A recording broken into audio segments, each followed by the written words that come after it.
आज की क्लास में हम देखेंगे मैथ के 5 महत्वपूर्ण क्वेश्चन जो हर एग्जाम में कहीं न कहीं बार-बार पूछे ही जाते हैं। इन क्वेश्चनों को एक ट्रिक के माध्यम से हल करेंगे जिसका कुछ ही सेकंड में आंसर आएगा। तो देखिएगा आज का पहला क्वेश्चन। पहले क्वेश्चन में हमसे क्या पूछा जा रहा है? पूछा जा रहा है कि उन संख्याओं का गुणनफल ज्ञात कीजिए। उन संख्याओं का गुणनफल ज्ञात कीजिए जिसके म स और ल स क्रमशः 8 और 40 दिए हो। यानी जिसका म से कितना दिया हुआ है 8 दिया हुआ हो और ल से कितना दिया हुआ हो 40 दिया है। तो उन्हीं का हमें क्या बताना, उन्हीं संख्याओं का गुणनफल बताना है। तो उन संख्याओं का गुणनफल क्या होगा देखिएगा। इसके लिए एक फार्मूला यूज करिएगा। फार्मूला क्या है? पहली संख्या गुणे दूसरी संख्या बराबर लस और गुणे में क्या हो जाएगा मस। तो यहाँ पे जो जो चीज़ें हमें पता है उनका क्या रख लेंगे, हम मान रख लेंगे। पहली संख्या दूसरी संख्या तो हमें पता नहीं और इनका गुणनफल पूछा है तो पहली संख्या दूसरी संख्या वैसे ही छोड़ देंगे। पहली संख्या गुणे दूसरी संख्या हमें पता नहीं वैसे ही छोड़ देंगे बराबर। लेकिन ल से हमें पता है कि ल से कितना है, तो ल से कितना है 40 है। ल से कितना है 40 और म से भी हमें पता है कितना है 8 है। म से कितना है 8 है। अगर इन दोनों का गुणा कर दें, ल से गुणे म से कर दें तो कितना आ जाएगा 8 चौके 32 और इधर क्या बच जाएगा पहली संख्या और गुणे क्या बच जाएगा दूसरी संख्या। और हमसे पूछा भी क्या था? पहली संख्या और दूसरी संख्या का गुणनफल। पहली संख्या और दूसरी संख्या का गुणनफल। तो पहली संख्या और दूसरी संख्या का जो गुणनफल है बराबर में कितना आ गया 320। यानी इसका जो ए वाला ऑप्शन हो गया 320, यही क्या हो जाएगा सही हो जाएगा। यानी इसके लिए जो फार्मूला यूज करना था यही यूज करना था, पहली संख्या गुणे दूसरी संख्या बराबर ल से गुणे मस। अब जो जो दिया था उसका मान रखेंगे, जो चीज़ें कटेंगे उसको काट देंगे, आपस में गुणा करेंगे, हमारा आंसर आ जाएगा। आगे देखिएगा अगला क्वेश्चन। अगले क्वेश्चन में हमसे क्या पूछा गया है? इसमें पूछा गया है कि एक डीलर ने अपने माल पर क्रय मूल्य से 15% अधिक अंकित करता है। एक डीलर है अपने माल पर क्रय मूल्य से 15% क्या करता है अधिक अंकित करता है, फिर उस पर 20% की छूट देता है। उस पर क्या करता है बाद में 20% की छूट देता है। तो उसकी हानि प्रतिशत क्या है यही हमको बताना है। तो हम मान लेते हैं कि जो उसका क्रय मूल्य था वो कितना था 100 था। क्रय मूल्य हमने कितना मान लिया कि उसका क्रय मूल्य 100 था, लेकिन 15% अधिक अंकित करता है। मतलब 100 रुपये की चीज़ वो कितने की कर देता है 115 की कर देता है। कितने की कर देता है 115 की अंकित कर देता है। जब 115 की अंकित कर लेता है उसके बाद उस पर क्या करता है 20% की छूट देता है। तो हर चीज़ अपने आप में 100% होती है, अगर 20% की छूट देगा मतलब उसको 80% में बेचेगा। मतलब 115 रुपये वाली जो चीज़ थी इसको कितने में बेच रहा है 80% में बेच रहा है। कितने में बेच रहा है 80% में बेच रहा है। जब यहाँ पर देखेंगे अगर काटेंगे तो देखेंगे क्या क्या चीज़ें कट रही हैं। जैसे 20 चौक के 80 और 20 पाँच क्या हो जाएगा 100 हो जाएगा। 5 से जब इसको काटेंगे 115 को तो 23 बार में कट जाएगा। 23 बार में क्या होगा 115 कट जाएगा। तो बचा क्या इधर 100 बचा और ये चीज़ें कितने की बिकी 23 गुणे 4। 23 गुणे 4 करेंगे तो कितना आएगा 92। 23 गुणे 4 करेंगे तो कितना आएगा 92। तो ध्यान दीजिएगा जो चीज़ 100 रुपये की थी, जो चीज़ 100 रुपये की थी वह बिकी कितने की है छूट उट देने के बाद 92 रुपया की ही बिकी है। मतलब घाटा कितना हुआ है, हानि कितने की हुई 100 रुपये की चीज़ 92 रुपये में बिकेगी। कन्फर्म है कि इसमें 8% का क्या हुआ है घाटा हुआ है। मतलब 8% की इसमें क्या हो गई हानि होगी, जो कि इसका एकदम सही आंसर हो जाएगा। आगे देखिएगा अगला क्वेश्चन। अगले क्वेश्चन में हमसे क्या पूछा गया है? इसमें पूछा गया है कि संख्या 350 में 20% की वृद्धि की जाती है, फिर उसमें 25% की कमी की जाती है। इस प्रकार बनने वाली नई संख्या ज्ञात कीजिए। तो संख्या कितनी, पहले संख्या को लिखेंगे। संख्या कितनी है 350। संख्या कितनी है 350। पहले इसमें क्या किया जाता है 20% की वृद्धि। 20% की वृद्धि, जब भी वृद्धि होती है तो 100 में हम जोड़कर लिखते हैं और कमी होती है तो 100 में घटा के लिखते हैं। तो 20% की वृद्धि मतलब 120, यानी 350 पे कितना 20% की वृद्धि। 20% की वृद्धि को हम क्या लिखेंगे 120/100। 100, तो यानी ये 20% की वृद्धि हो गई।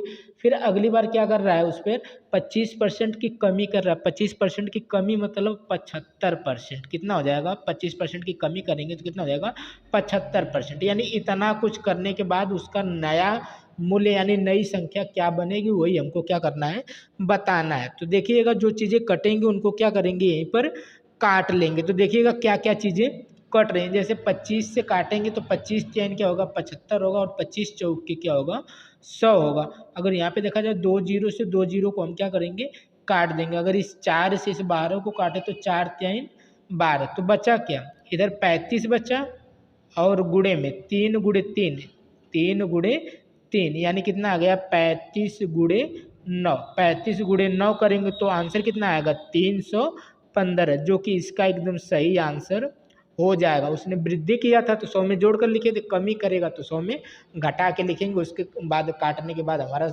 आंसर कितना आ गया, 315। अगला क्वेश्चन देखिएगा, इसमें क्या पूछा गया है।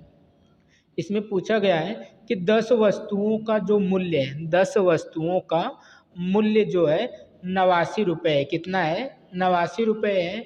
यदि वस्तु का मूल्य, यदि एक वस्तु का मूल्य 35 रुपये है, यदि एक वस्तु का मूल्य कितना है, 35 रुपये है, तो शेष 9 वस्तुओं का मूल्य ज्ञात करिए। यानी शेष 9 वस्तुओं का औसत मूल्य ज्ञात करिए कि क्या होगा। वह कह रहा है कि जो 10 वस्तु थी उनका औसत मूल्य कितना है, 89 है। यदि वस्तु का मूल्य, यदि वस्तु का मूल्य 35 रुपये हो तो शेष, यदि एक वस्तु का मूल्य 35 रुपये हो तो शेष 9 वस्तुओं का मूल्य हमें बताना है। यहाँ पे 10 वस्तुओं का औसत मूल्य कितना दिया है, 89। यानी वो कहना चाह रहा है कि 10 वस्तुओं का मूल्य 89, यानी हर वस्तु लगभग 89 रुपये की आ जाएगी। यानी 10 गुणे 89 कर देंगे, कितना कर देंगे, 10 गुणे 89, यानी टोटल मूल्य अगर देखा जाए तो कितना हो जाएगा, 890 हो जाएगा। टोटल मूल्य देखा जाए 10 वस्तुओं का तो कितना हो जाएगा, 890 हो जाएगा। कितनी वस्तुओं का मूल्य है, 10 वस्तुओं का मूल्य।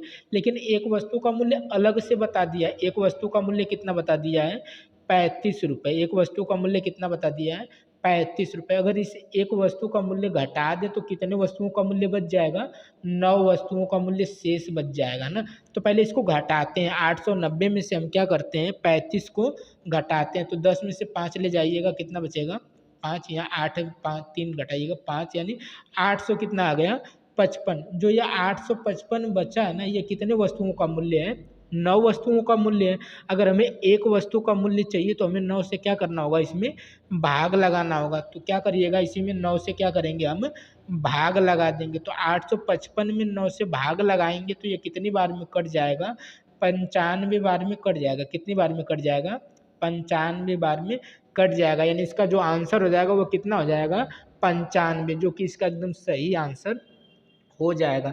उसने 10 का औसत मूल्य 89 बता रखा था, तो 10 गुणे 89 करेंगे तो टोटल मूल्य कितना हो गया था, 890। लेकिन अलग से उसने एक वस्तु का मूल्य बता रखा था 35। अगर उस वस्तु को हटा देंगे तो कितनी वस्तु बच जाएंगी, 9। तो 9 वस्तुओं का मूल्य 855 बचेगा। तो जब एक वस्तु का मूल्य निकालेंगे तो 9 से उसमें भाग दे देंगे। 9 से भाग देने पर कितना आया, एक वस्तु का औसत मूल्य लगभग आ गया 95, जो कि इसका एकदम सही आंसर हो जाएगा। आगे देखिएगा अगला क्वेश्चन। अगले क्वेश्चन में हमसे क्या पूछा गया है। इसमें पूछा गया है कि ए और बी